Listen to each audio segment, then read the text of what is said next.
Now let's go back to our important top story about the census, the biggest census ever in the world. And joining us now is the man in the center of all this, Mr. G.K. Pillai, the Home Secretary. Sir, thank you very much for joining us. Tell us, why is this, in what way is this census, apart from just the sheer size, different from our other censuses?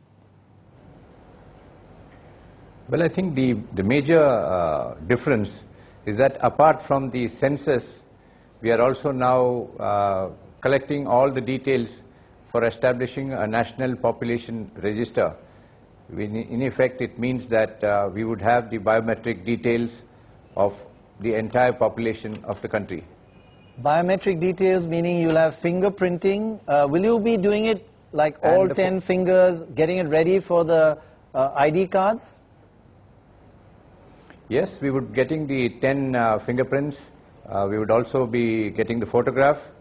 And if the UID authority decides that even the iris has to be recorded, then that would also be done. And thereafter, we would then be passing on the details in electronic form to the UID authority, which would give us the unique identity number for everybody above the age of 15. And then we would give them the smart cards. Right, so everybody will have all 10 fingers and maybe their irises also on some huge database.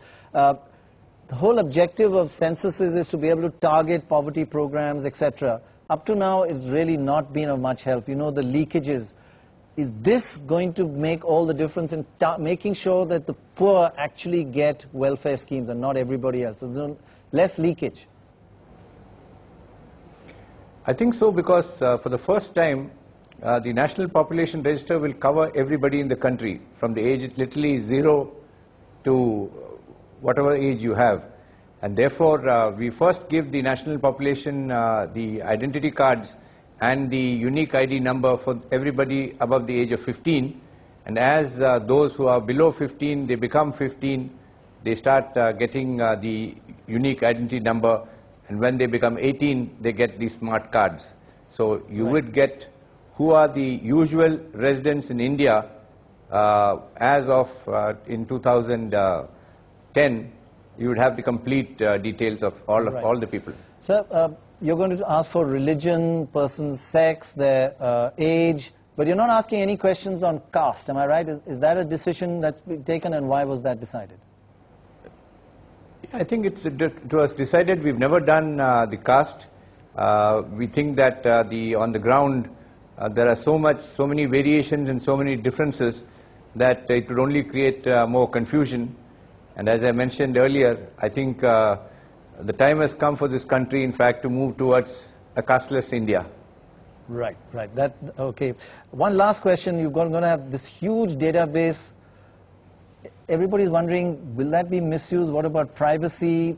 Will there be nothing is really secret in India. So how will you ensure everybody's privacy? I think there would be the adequate precautions taken on the privacy issue. The UID number itself, I think Mr. Nandan Nilekani is making sure that those details are protected.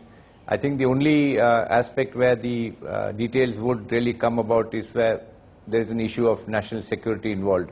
Otherwise, there would be privacy issues, and we would respect that. Okay, let's hope that actually is implemented. But congratulations and good luck to you on this enormous exercise. Thank you very much for joining us and clarifying things. Tuba.com